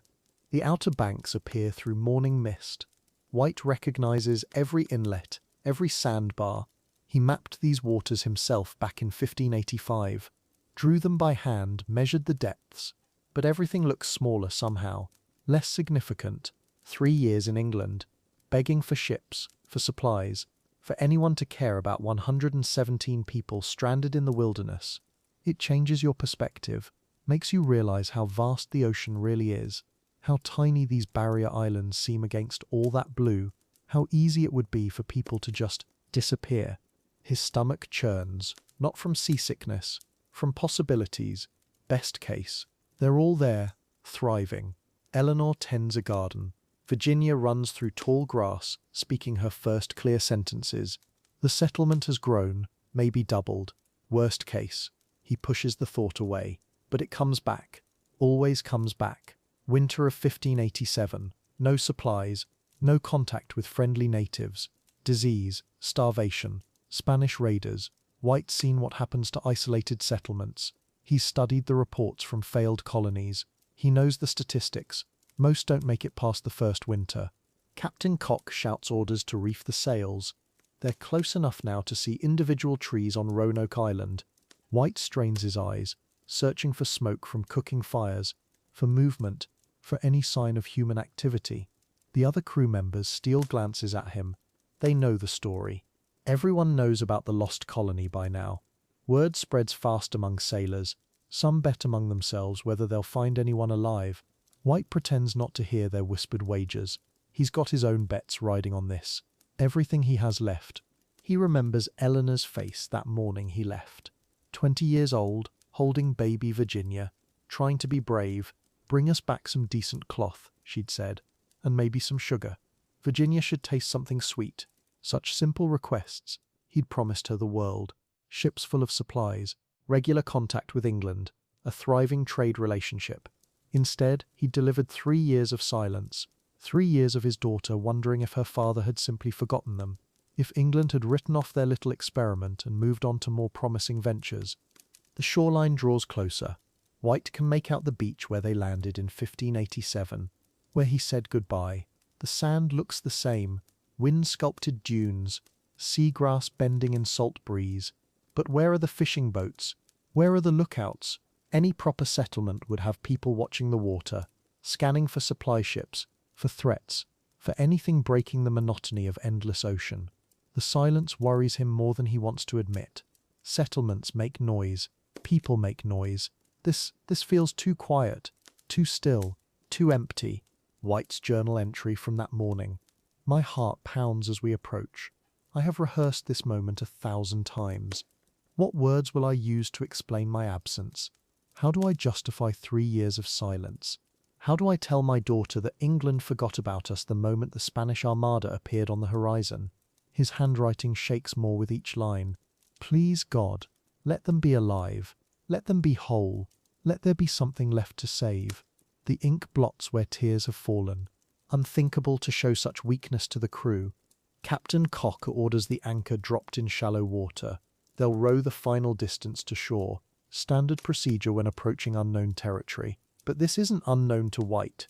He built that settlement, planned every building placement, supervised the well digging, watched his neighbours clear fields for corn and tobacco. This should feel like coming home. Instead, it feels like approaching a graveyard, the kind of quiet that happens when life has stopped, when hope has died, when all that's left are bones and memories and regret. The rowboat scrapes against sand. White jumps into knee-deep water, not waiting for the crew to beach properly. His boots squelch in wet sand as he stumbles toward the tree line. This is where Eleanor used to collect shells with little Virginia, where Ananias Dare, his son-in-law, practiced his carpentry, where the Harvey children played tag among the live oaks. White calls out, voice cracking. "Hello? Anyone there?" His words echo off empty trees. No response. Just wind through branches and waves against shore. The sound of abandonment. The sound of failure. He reaches the settlement's edge, where houses should stand, where gardens should flourish, where his family should be waiting. White stops dead, stares, processes what he's seeing, or rather what he's not seeing. The crew catches up behind him, their boots crunching on dead leaves. Someone whistles low, another mutters a prayer. Captain Cox spits into the sand. "Well," he says, "that's not what I expected." White can't speak, can barely breathe, because spread before them is something worse than massacre, something harder to understand, something that defies explanation entirely. Not destruction, not the chaos of attack or abandonment, something methodical, organized, deliberate. The houses are gone, but not destroyed, taken apart carefully, systematically, like someone had time, like someone had plans. White's mind races, trying to process the implications. Who removes an entire settlement piece by piece? Who takes the time to dismantle everything properly, instead of just fleeing? Who leaves such puzzling evidence behind? And most importantly, where did his family go? Where are the 117 people he left here? Where is Eleanor? Where is Virginia? White walks deeper into what used to be the colony's heart. His boots crush shells and pottery shards. Evidence that people lived here, worked here, made this place home. But now, silence. And then, carved high on a tree trunk, something that makes his heart stop. Letters, cut deep into living wood. A message, a clue, a word that changes everything and explains nothing. White stares up at those carved letters, mind reeling. This isn't what he expected. This isn't what he feared. This is something else entirely. Something that transforms mystery into hope, or perhaps hope into deeper mystery. The empty settlement. August 1590. John White's boat scrapes against Roanoke's familiar shore. 3 years. 3 years since he kissed his daughter Eleanor goodbye. 3 years since he held baby Virginia in his arms. The silence hits him first. No voices calling from the tree line. No children running to greet the boat. No smoke from cooking fires. Just nothing. The kind of quiet that makes your skin crawl. This isn't right. 117 people don't just go silent. White climbs from the boat, legs shaky after weeks at sea. But it's more than that. His hands are trembling. Every step up the sandy beach feels wrong. He'd imagined this moment 1,000 times during those 3 nightmare years in England. Eleanor running toward him. Virginia, now a walking, talking little girl. The colonists gathering around, eager for news from home. Instead, seabirds, salt wind through empty trees, and that terrible pressing silence that seems to swallow sound before it can escape. The settlement comes into view through the trees, or what used to be the settlement. White stops dead. Where houses once stood, there are now just cleared patches of earth. Not destroyed, not burned, dismantled, taken apart, board by board, beam by beam, like someone carefully, methodically packed everything up. But packed for what? And where the hell is everyone? He calls out. Eleanor, Virginia. His voice echoes back from the forest, hollow and unanswered. The silence swallows his words whole. White walks deeper into the empty space where his granddaughter took her first steps. The main street he helped plan, the garden plots Eleanor tended, all of it systematically cleared. But here's what gets him. No signs of panic, no scattered belongings, no doors ripped from hinges. Everything's been organized, careful, like they had time, like they made a plan, like they knew they were leaving. But why didn't they wait? Why didn't they leave word where they were going? Then he spots them. Mounds of freshly turned earth where houses used to stand. White drops to his knees, starts digging with his bare hands. Not graves, please God, not graves. But what he uncovers makes his chest tight with relief and confusion. Household goods, iron pots, tools, personal belongings wrapped carefully in cloth, buried deliberately, protected. This isn't the aftermath of an attack. This is storage, like they planned to come back, like they expected to return for these things. But when, and from where? White recognizes some of the buried items. A pewter plate from Eleanor's dowry, a child's wooden toy Virginia loved. Each discovery hits like a physical blow. These aren't random possessions. These are treasures, things you save when you can't carry everything. Things you bury when you're not sure what's coming next, but you damn well hope you'll be back to dig them up. The care in the wrapping, the thought in the placement. This was planned, but planned by whom and why? White stands, wiping dirt from his hands, trying to piece this together. The abandoned settlement tells a story, but not one that makes sense. No bodies, no signs of struggle, no hasty evacuation. Instead, what he's looking at is an organized relocation. Someone gave orders, someone made decisions, someone convinced 117 people to pack up their entire lives and move somewhere. But who had that authority? And where would they go that seemed safer than the home they'd built here? What could possibly... A sound makes him spin around, just wind through the trees. But for a second, he thought he heard Eleanor's laugh. God, he's losing it. 3 years of guilt and worry and sleepless nights, and now his mind's playing tricks on him. He calls their names again. Eleanor, Virginia, anyone. But the forest doesn't answer. The empty settlement doesn't answer. Even the birds seem to have gone quiet, like they're waiting for something, like they know something he doesn't. White searches every corner of the abandoned village, every foundation, every clearing, looking for what? A note? A sign? Some clue about where 117 people could disappear to? The morning sun climbs higher, and still nothing. No bodies to bury, no survivors to rescue, no answers to the questions eating him alive. Just this horrible, complete absence where his family should be, where his life's work should be, where England's future in America should be taking root and growing strong. That's when he sees it. High up on an oak tree at the edge of what used to be the settlement. Letters carved deep into the bark. Fresh cuts, the wood still pale where the knife bit through. White's heart stops. This is it. This is what he's been looking for. the message they agreed upon before he left. If the colonists had to move, they'd carve their destination into a tree. If they were in danger, they'd add a Maltese cross. Please God, let there be no cross. Croatoan, 7 letters carved in bold, clear strokes. No cross, no symbol of distress, just Croatoan. White stares at the word, his mind racing. Croatoan Island, 50 miles south, home to Chief Manteo and his people. The same Manteo who'd travelled to England with White years ago, who spoke English, who'd always been friendly to the colonists, who'd been granted English lordship by Queen Elizabeth herself. They went to Manteo. Of course, they went to the one place they knew they'd be safe. Relief floods through White like warm water. They're alive. They're safe.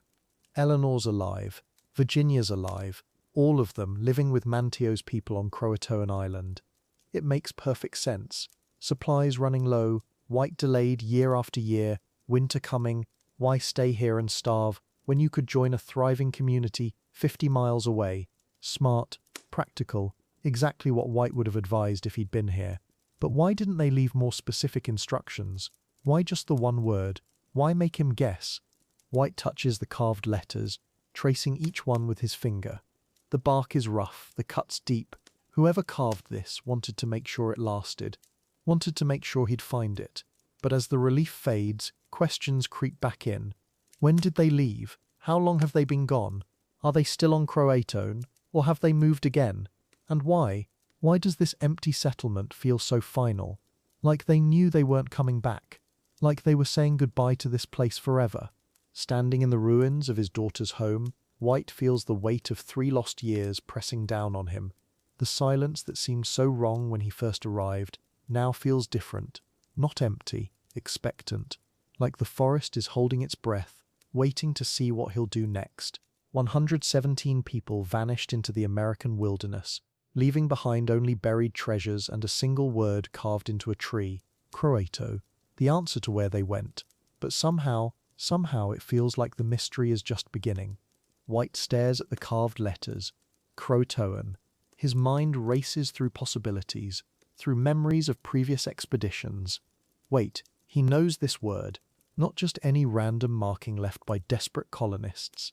This means something specific, something that makes his heart leap with sudden recognition. He's heard this name before, spoken by native guides, mentioned in expedition reports, marked on crude maps drawn by earlier explorers. Croatoan isn't just a place, it's people, a tribe, and not just any tribe. Chief Manteo, White remembers now, the Croatoan leader who'd travelled all the way to England with Raleigh's earlier expeditions, who'd learned English, who'd been baptized as a Christian, who'd returned to America as England's ally. Manteo, who'd warned them about hostile tribes, who'd helped to negotiate safe passage, who'd proven himself trustworthy time and again. If the colonists carved Croatoan, they went to friends, they went to safety. This isn't random, this is intentional, this is hope. White circles the tree again, studying every inch of bark around the carved word, looking for something that should be there if his worst fears were true. The Maltese cross, the danger signal they'd agreed upon, the mark that would mean the colonists faced imminent threat when they left this message. His eyes scan methodically, desperately searching for that telltale cross shape. Nothing. No cross carved anywhere near the word. No warning sign. No indication of distress or panic. Just Croatoan, clean and clear. Relief floods through him like a physical force. His knees nearly buckle with the sudden release of 3 years' worth of accumulated dread. No Maltese cross means no immediate danger. No cross means they had time to plan, time to decide, time to carve a clear destination instead of a desperate warning. The colonists weren't fleeing in terror. They were relocating by choice, moving to a place they knew, to people they trusted. Eleanor and Virginia, they're alive. They have to be alive. Croatoan Island. He can picture it now. 50 miles south of Roanoke, past the treacherous waters of Cape Hatteras. A barrier island where Manteo's people have lived for generations. White had visited there during the 1585 expedition, had sketched their villages, had watched their children play on sandy beaches. Safe harbours, freshwater springs, abundant fishing grounds. If the colonists needed to relocate, honestly, they couldn't have chosen better. Manteo would have welcomed them, protected them, taught them to survive. But doubt creeps in, because hope feels dangerous after 3 years of imagining the worst. What if he's wrong? What if Croatoan doesn't mean refuge, but something darker? What if the colonists were captured, taken against their will? What if this single word represents not salvation, but the end of everything he holds dear? White shakes his head, forcing away these spiraling thoughts. The absence of the Maltese cross tells the real story. They left willingly. They left with purpose. He thinks of Eleanor, his daughter, probably 23 now when she's still alive, how she would have adapted to life among the Croatoan. Learning their language, their ways of fishing and farming, teaching them English words in return. And Virginia, his granddaughter, now 3 years old, growing up between two worlds, equally at home in Algonquian longhouses and English cottages, speaking both languages, a bridge between peoples, the first truly American child. Not just English, something new entirely. The carved word seems to pulse with possibility. Croatoan. 7 letters that transform everything. The mystery isn't solved, but it's no longer hopeless. Instead of vanishing into nothing, the colonists may have vanished into something better. A life that works. A community that accepts them. Children who play together regardless of their parents' origins. Marriages between English and Croatoan families. A future none of them could have imagined when they first landed at Roanoke 3 years ago. White's emotions swing wildly between elation and lingering fear. One moment he's imagining joyful reunions on Croatoan beaches. The next he's wondering if he's constructing false hope from wishful thinking. 3 years is a long time. Anything could have happened after they carved this message. Disease, conflict with other tribes, Spanish raids from Florida. The word Croatoan tells him where they intended to go. It doesn't guarantee they arrived safely, or that they're still there now. But the methodical dismantling of the settlement suggests careful planning. The buried possessions indicate they expected to return someday. The lack of scattered belongings means no panicked flight. Everything points to organized relocation, not desperate escape. The colonists had time to make decisions, time to pack what mattered, time to leave clear directions. Croatoan wasn't carved in haste by fleeing refugees. It was carved deliberately by people who knew exactly where they were going. The silence of the abandoned settlement takes on a different quality now. Not the grim silence of death and tragedy, but the peaceful quiet of a place where life moved elsewhere. The houses didn't burn. They were carefully dismantled for reusable materials. The fort's palisade didn't fall to attack. It was taken apart board by board. This isn't a crime scene. It's evidence of adaptation, of survival, of English colonists learning to think like their Croatoan neighbours. White traces the carved letters with his finger, feeling the rough bark where someone, maybe Eleanor herself, cut through to leave this message. The wood has healed slightly around the edges, confirming the carving isn't fresh. This happened months ago, maybe years, but not 3 full years. The letters would be more weathered. So the colonists stayed at Roanoke for some time after his departure. They tried to make it work. Only when supplies ran critically low did they move to Croatoan. 50 miles to Croatoan Island. 50 miles between White and the answers he's spent 3 years craving. 50 miles between despair and reunion. Between mystery and resolution. He looks toward the captain still waiting by the boats, calculating how to convince him to make the additional voyage. The man agreed to stop at Roanoke. But extending the journey to Croatoan will require negotiation. Maybe bribery. Definitely pleading. But White has hope now. Real hope. Croatoan has given him that. The single word carved into bark becomes something larger than itself. A symbol of human adaptability. Of survival against impossible odds. Of English colonists learning that success in America might mean becoming something other than purely English. Croatoan represents the first truly American solution to American problems, not forcing European ways onto unwilling land, but adapting, blending, surviving. White feels the first genuine optimism he's experienced since 1587. His family might have found something better than mere survival. They might have found home. The storm intervenes. So near yet so far. August 1590. John White stands on the deck, staring across 50 miles of choppy water toward Croatoan Island. His daughter Eleanor, his granddaughter Virginia, the entire colony, they're over there. He knows it. The carved message said Croatoan, no Maltese cross, no sign of danger. After 3 years of hell, 3 years of failed attempts to return, he's finally within reach. The captain grudgingly agreed to one more stop. Just 50 miles. What could go wrong? White's journal entry from that morning. You can feel his excitement bleeding through the ink. Fair winds at dawn, he writes. The Lord hath delivered us thus far. Surely he will not abandon us now within sight of our goal. He's already planning the reunion. How tall is Virginia now? 3 years old. Does she remember her grandfather? Eleanor will be what, 24? Maybe she's had another child. Maybe he's about to meet a grandson he's never seen. But there's tension in the air. Literally. The barometric pressure's dropping. Clouds building on the horizon. The wind's shifting, getting erratic. White notices it. But he's so focused on Croatoan, he dismisses the warning signs. The ship's captain, though, he's watching the sky with growing unease.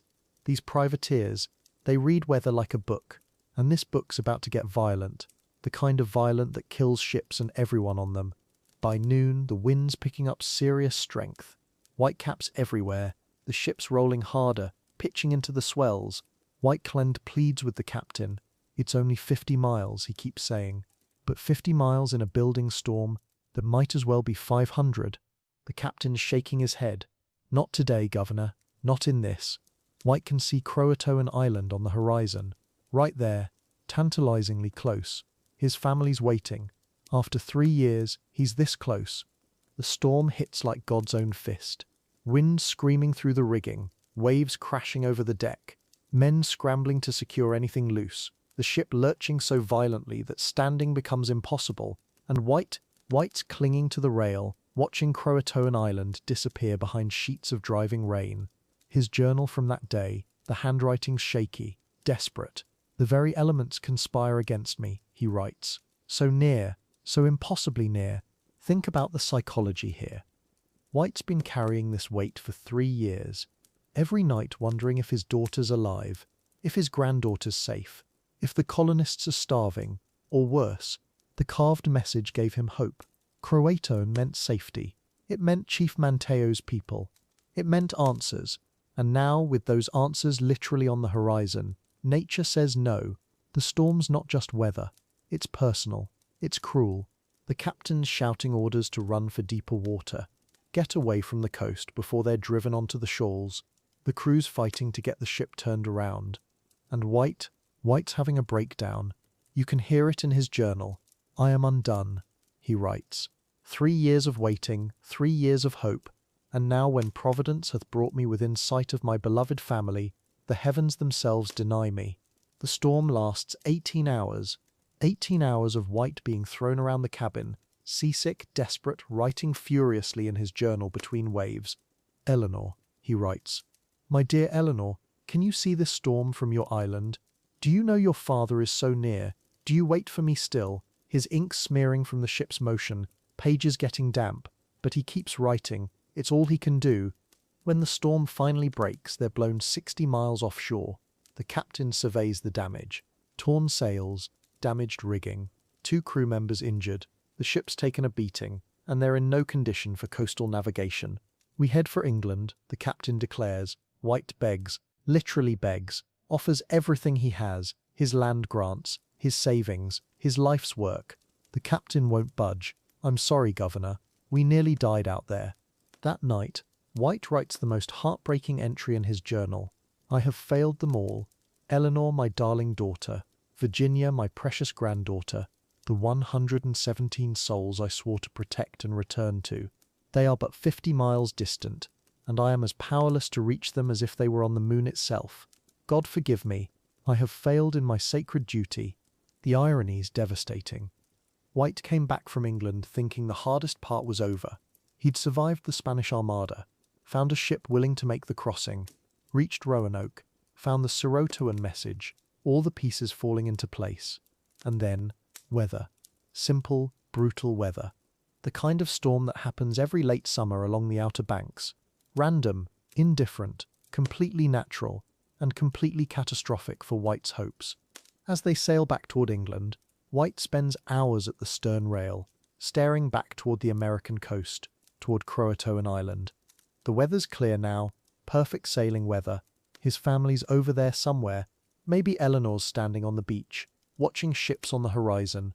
Maybe Virginia's playing in the surf. Maybe Chief Manteo's people are telling stories around fires, and some of those stories are about the English colonists who joined their tribe. White will never see America again. This is it. His last glimpse of the coastline disappearing behind them. His journal entries become shorter, more resigned. The man who spent 3 years fighting to return has finally broken. "I commit my family to God's mercy," he writes, "and pray that someday someone will learn their fate, that their story will not die with me." The storm didn't just change the weather, it changed history. This is why the Roanoke mystery cuts so deep. It's not just about missing people, it's about a father who came within 50 miles of his daughter and couldn't reach her, about hope raised and crushed, about how random chance, a storm, can determine whether mysteries get solved or remain eternal questions. White returned to England carrying that weight. 50 miles. For the rest of his life he knew exactly how close he'd come. The lost years, a mystery unravels. John White never sees America again, never sets foot on Roanoke's beaches, never holds Virginia Dare or embraces his daughter Eleanor. The man who promised to return within months dies in England, an ocean away from the answers that haunted every waking moment. War had stolen his chance. The Spanish Armada crisis, then years of conflict, every ship pressed into service, every resource diverted to defense. White grows old watching other men's expeditions sail west while his family exists somewhere beyond the horizon, or doesn't exist at all. Picture him in London, grey-haired now, walking the docks, watching ships prepare for Virginia, merchants loading cargo for Jamestown. But White has no colony to return to, no investors backing his cause. The Roanoke experiment, ancient history by 1600, a failed venture. Everyone's moved on to newer, better-funded schemes. White approaches captains, offers his services as pilot, navigator, anything. He knows those waters better than any man alive, but they see an old man clinging to ghosts, politely decline, move on to profitable ventures. The guilt eats at him. Should have stayed, should have sent someone else back for supplies, should have prepared better signals, clearer instructions, should have searched Croatoan Island longer, fought the storm, defied that captain. Every night the questions circle like buzzards. Did Eleanor survive childbirth without proper midwives? Did little Virginia grow up speaking Algonquian instead of English? Did they starve that first winter after he left? Or worse, did something violent end their story while he begged for ships in comfortable English drawing rooms? He writes letters to anyone who will listen, court officials, merchant companies, former expedition members, detailing his knowledge of the Carolina coast, the friendships he'd cultivated with Chief Manteo's people, the strategic value of Roanoke Island, the potential for profitable relations with native tribes. But his pleas land on deaf ears. Virginia companies investing in the Chesapeake now, Jamestown's where the money flows, Roanoke's yesterday's news, a cautionary tale about poor planning and abandoned colonists. White becomes that uncomfortable reminder of England's first failure in America. By 1610, he's a broken man, health failing, living on charity from family members who grew tired of his obsession years ago, still sketching maps of Carolina waters from memory, still planning rescue expeditions he'll never afford. The detailed drawings that once helped promote colonization now mock him from his workspace. Native faces he painted with respect and precision, landscapes he captured in watercolor, views of a coast he'll never see again, evidence of a world that might as well exist on the moon. John White dies sometime around 1618, probably in Ireland where he'd settled after his final return.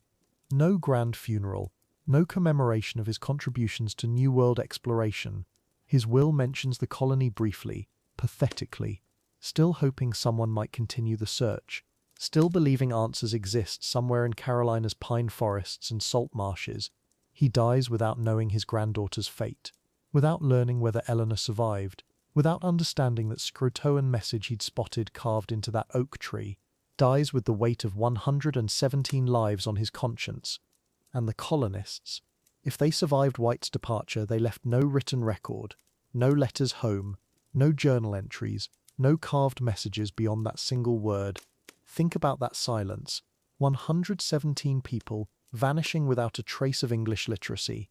Either they died quickly after White sailed away, or they made a conscious choice, adopted new ways, new languages, new identities, became something other than English colonists, became Croatoan perhaps, became Carolina natives, became Americans in ways their London sponsors never imagined possible. Maybe Eleanor Dare taught Virginia to weave baskets instead of embroidering samplers. Maybe the child learned to gather wild rice and hunt deer rather than tend English gardens. Maybe she married a Croatoan man, raised children who spoke both languages, carried both bloodlines. Maybe the colonists didn't disappear.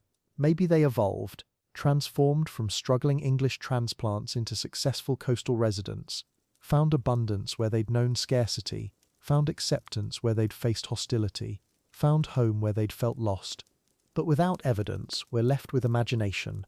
No English artifacts from post-1587 Croatoan sites. No genetic markers proving European ancestry among coastal tribes. No oral traditions preserving specific memories of blonde children or English marriage customs. The absence of proof becomes proof of absence, or proof of complete integration, so thorough that English identity simply dissolved, absorbed into something larger, older, more sustainable than colonial schemes. Lost not through tragedy, but through successful adaptation to American realities. Later expeditions find nothing. Jamestown colonists hear rumors, stories of fair-haired natives living near the Chesapeake.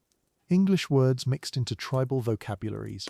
But when investigators follow these leads, nothing concrete, just whispers, just possibilities.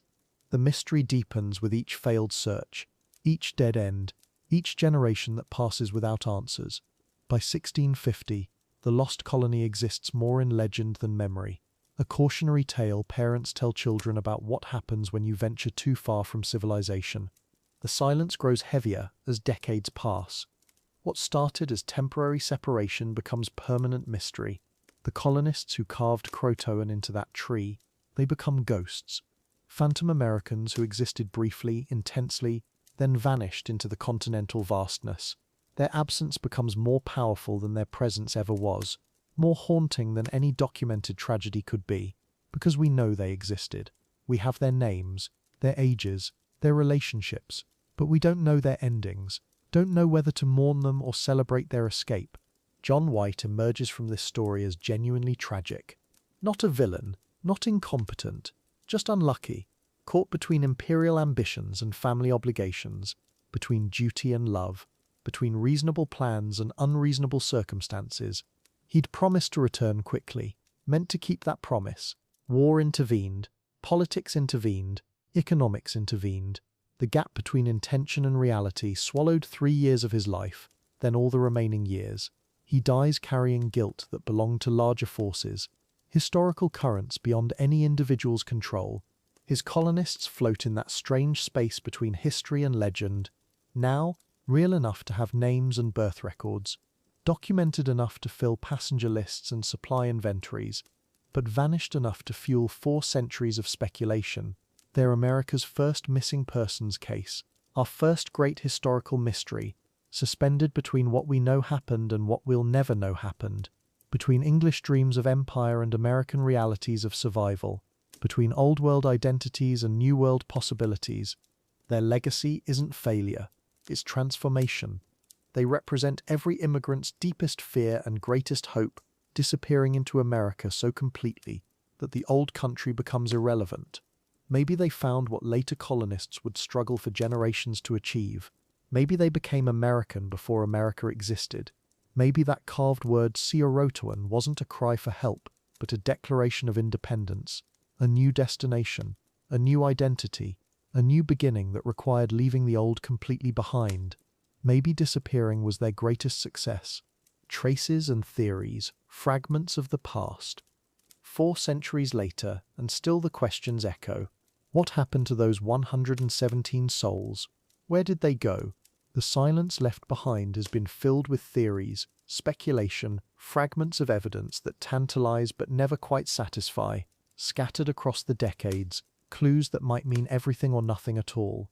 Fair-haired children spotted among native tribes, English words woven into Algonquian vocabularies, artifacts buried in coastal sand. Each discovery raises hopes of answers, then dissolves into more questions. The mystery deepens instead of clearing. Start with the words themselves. By the 1600s, explorers began noticing something odd in the coastal tribes. Algonquian speakers using English terms mixed into their own language, not borrowed, integrated, like they'd learnt these words from people who lived among them for years. The Croatoan used words for metal tools that sounded suspiciously English, terms for livestock, even phrases about God and prayer, as if English voices had been part of tribal conversations for decades. Whispers of Eleanor Dare teaching her granddaughter to speak 2 languages fluently. Then there were the children, reports filtering back to English settlements throughout the early 1600s. Native children with light eyes, hair the colour of wheat, features that didn't quite fit. Captain John Smith himself documented seeing fair-skinned natives among the Chesapeake tribes. Later explorers mentioned blue-eyed children speaking Algonquian, but somehow understanding English phrases, genetic echoes of European ancestry woven into tribal bloodlines. Each sighting sparked hope that somewhere the lost colony bloodline survived, that Virginia Dare's descendants were thriving in a world between 2 cultures. Archaeological evidence tells its own fragmented story. English artifacts turning up in unexpected places, a piece of slate with European writing found buried on Croatoan Island, gun parts scattered in tribal sites 50 miles inland, pottery fragments that match patterns from 1580s England, coins dated before 1587 discovered in native settlements. Each find adds another piece to an impossible puzzle. The colonists clearly didn't simply vanish into thin air, but their possessions spread across hundreds of miles suggest a story far more complex than simple relocation. Modern genetic studies add another layer of intrigue. DNA analysis of Eastern Carolina tribes reveals European ancestry dating back roughly 400 years, markers suggesting English heritage woven into family lines. The Lumbee people of North Carolina carry genetic signatures that could trace back to lost colonists. Surnames found among 18th century tribal records match names from the 1587 passenger list, but genetics can't tell us how those bloodlines merged. Violence, marriage, adoption, the DNA whispers of survival without revealing the human stories behind the science. 20 years later, Jamestown colonists heard rumors. Native traders speaking of English people living among inland tribes, stories of pale-skinned families who'd learned to plant corn and hunt deer. Some wore native dress, but kept English customs alive, children who could write letters but had never seen London. The Jamestown records mention expeditions sent to investigate these tales. Most returned empty-handed, but not all. A few brought back stories of meeting people who claimed their grandparents came from across the Great Water on wooden ships. The Chesapeake Bay theory gained traction early. John White's original plan called for the colony to relocate there. Eventually, better harbour, fresher water, more fertile soil. Maybe the carved Croatoan was misdirection, a way to throw off Spanish raiders while the real destination remained secret. Archaeological digs near the Chesapeake have uncovered English artifacts from the right time period. Tools, pottery, even corroded weapons. But were these lost colonist relics or evidence of later expeditions? The bay holds its secrets tight, offering tantalizing clues that never quite become proof. Most evidence points toward Croatoan integration. Chief Manteo had travelled to England twice, spoke English fluently, understood European customs. His people had shown friendship to the colonists from the beginning. When supplies ran out and White didn't return, joining Manteo's tribe would have been logical survival. Learn to fish these waters, hunt these forests, plant crops that actually grew in this soil. Eleanor teaching her daughter English while learning Algonquian. 2 cultures blending gradually, naturally, not disappearance, adaptation, evolution, a conscious choice to become something new. Other tribal connections seem possible too. The Roanoke-controlled territory inland offered better protection from Spanish raids. The Secatan, despite earlier conflicts, might have welcomed skilled craftsmen and farmers. English colonists brought valuable knowledge, metalworking, shipbuilding, new agricultural techniques. In exchange for protection and food, they could offer innovations that strengthened tribal communities. Marriages would cement alliances. Children would grow up bilingual, bicultural. English surnames appearing in later tribal records suggest these partnerships happened somewhere, somehow. But where exactly remains frustratingly unclear. Darker theories persist, though. Spanish raiders prowled these waters constantly, viewing any English settlement as territorial violation. A swift attack could have wiped out the colony entirely, leaving no survivors to tell the tale. Mass graves might lie undiscovered beneath centuries of sand and forest growth, or hostile tribes tired of European intrusion could have struck decisively. The Powhatan Confederacy had reasons to eliminate English presence before it grew stronger, but mass violence typically leaves archaeological evidence, burned structures, weapons, bones. Roanoke shows none of these brutal signatures. Disease offers another grim possibility. Smallpox, typhoid, dysentery could have swept through the settlement rapidly. Without immunity or medical knowledge, entire families would have died within weeks. Survivors might have fled to native communities for help, only to carry infection along with them. Mass burial in unmarked graves would explain the absence of remains, but disease scenarios don't explain the careful dismantling of houses or the organized burial of possessions. Someone survived long enough to plan, to hope for eventual return. Disease alone doesn't solve the mystery. Maybe there's no single answer. 117 people don't have to share the same fate. Some might have joined Manteo's Croatoan tribe, while others headed inland, seeking better farmland. Families could have split up, following different survival strategies. Young adults adapting to native life, while elderly colonists struggled and died. Children thriving in their new environment, while their parents pined for England. Disease claiming some, intermarriage saving others. Spanish raids affecting a few unlucky settlements. Multiple stories playing out simultaneously across hundreds of miles and dozens of years. The problem is time itself.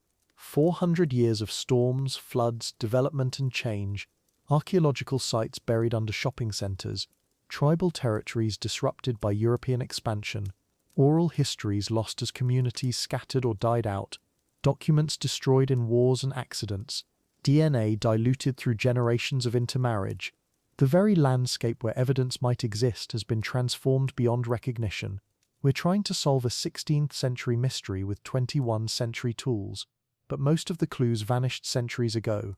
The trail went cold before anyone thought to follow it properly, so the fragments remain, scattered pieces of an incomplete puzzle. English words in native languages, fair-haired children in tribal communities, artifacts buried in coastal sand, genetic markers suggesting survival and integration, stories told and retold until truth blurs with legend. Each clue hints at the same basic conclusion. The colonists didn't simply vanish. They became something else, part of a different story. Maybe that's answer enough. Not the disappearance we imagine, but transformation. Not an ending, but a beginning we simply lost track of over time. The enduring mystery, Roanoke's unsolved riddle. After centuries of theories and speculation, what really happened to those 117 colonists? The evidence points in one direction. That single word carved into the tree, Croatoan. No Maltese cross, no signs of struggle. The methodical way the settlement was dismantled and possessions buried. Everything suggests the colonists didn't vanish into thin air. They walked away, deliberately, and they left breadcrumbs for John White to follow. The question isn't whether they survived. It's whether we're brave enough to accept what probably happened next. The most likely answer? The colonists joined the Croatoan tribe. Think about it. Chief Manteo was their ally. He'd been to England twice, spoke English, understood both cultures. When supplies didn't come and winter approached, where else would they go? 50 miles south to Croatoan Island, where they had friends, where they could survive. Archaeological evidence backs this up. English artifacts mixed with native pottery, European DNA in Croatoan descendants, fair-haired children reported by later explorers. The pieces fit. The colonists didn't disappear. They adapted. Other theories exist, sure. Maybe some relocated to the Chesapeake Bay where Jamestown colonists later heard rumors of English-speaking natives. Maybe Spanish forces attacked. Maybe hostile tribes, disease, starvation. In reality, different colonists probably met different fates. Families with young children likely stayed with the Croatoan. Younger men might have ventured inland. Some may not have survived, but that carved message tells us most found refuge, most lived, most became something new, part English, part Algonquian, part of America before America even existed. So why does this mystery endure? Why do we still call them the Lost Colony, when they probably weren't lost at all? Because America loves its myths. And Roanoke became our first great ghost story. These weren't conquistadors or explorers passing through. These were families, farmers, children. They represented something deeper, the vulnerability of dreams in an untamed world. The idea that you could step into the unknown and simply disappear. That terrifies us and thrills us, even when logic says they survived by becoming something else entirely. Picture Eleanor Dare in 1590. Her father never returned. No supply ships, no rescue. Winter's coming, and Virginia's 3 years old now, babbling in English, mixed with Croatoan words she's learned from Chief Manteau's people. Eleanor faces a choice: cling to English customs and watch her daughter starve, or embrace this new world, learn new skills, let Virginia grow up truly American, part of both cultures. The choice seems obvious. Survival trumps sentiment. Love trumps loyalty to a distant queen who's forgotten they exist. Imagine Virginia Dare at 20, 30, 40 years old, bilingual, bicultural, teaching her own children stories about a grandfather who painted birds and a grandmother across an ocean she'll never see, living between worlds, belonging fully to this new one, the first truly American generation, not English colonists clinging to old ways, but something unprecedented, a fusion of European and indigenous knowledge, values, survival strategies. Maybe disappearing wasn't tragedy. Maybe it was evolution, the birth of something genuinely new. The irony hits you, doesn't it? By vanishing, the lost colony became immortal. Jamestown colonists died in droves, forgotten individually. Plymouth Pilgrims are remembered as a group, not as people. But we still say their names: John White, Eleanor Dare, Virginia. We wonder about their dreams, their fears, their final moments. Their disappearance transformed them from historical footnotes into eternal mysteries. They achieved a kind of fame no successful colony ever could. Death makes heroes, disappearance makes legends, and legends last longer than monuments. Today you can visit Roanoke Island, National Historic Site, interpretive trails, gift shops selling Lost Colony t-shirts, tour guides explaining the theories while seagulls cry overhead. The Outer Banks are developed now, vacation rentals where Croatoan villages once stood. But on quiet mornings when fog rolls off the sound and you're alone with the live oaks, you can almost hear them, voices calling across 4 centuries, children laughing, axes biting wood, the ordinary sounds of people making home in an impossible place. Here's what strikes me most about their story. These weren't heroes or adventurers. They were ordinary people who did something extraordinary. Farmers and carpenters and housewives who looked at an ocean and said yes to crossing it, who saw wilderness and decided to call it home, who faced the unknown with children in their arms and tools in their hands. That takes a kind of courage we've forgotten exists. Quiet courage, daily courage, the courage to plant gardens in foreign soil and hope they'll feed your grandchildren. America's first great mystery isn't really about what happened to the colonists. It's about what happens when dreams collide with reality, when good intentions meet harsh facts, when families stake everything on an uncertain future. The mystery is how regular people find strength to keep going when everything they counted on disappears, how they adapt, how they survive, how they become part of something larger than themselves. That's the real Roanoke story, not the disappearance, the transformation. In our age of GPS and satellite phones, when missing persons alerts reach millions instantly, Roanoke reminds us that some stories resist technology. Some mysteries exist beyond evidence and proof. They live in imagination and possibility, in the space between what we know and what we wonder. That's not failure of historical method. That's the gift of unsolved riddles. They keep us questioning, keep us humble, keep us aware that reality contains more possibilities than our small minds can catalogue. So let's honor them not as victims of mysterious tragedy, but as pioneers of something unprecedented. The first Americans who belonged fully to America, who chose adaptation over ideology, who made home where home had never been made before.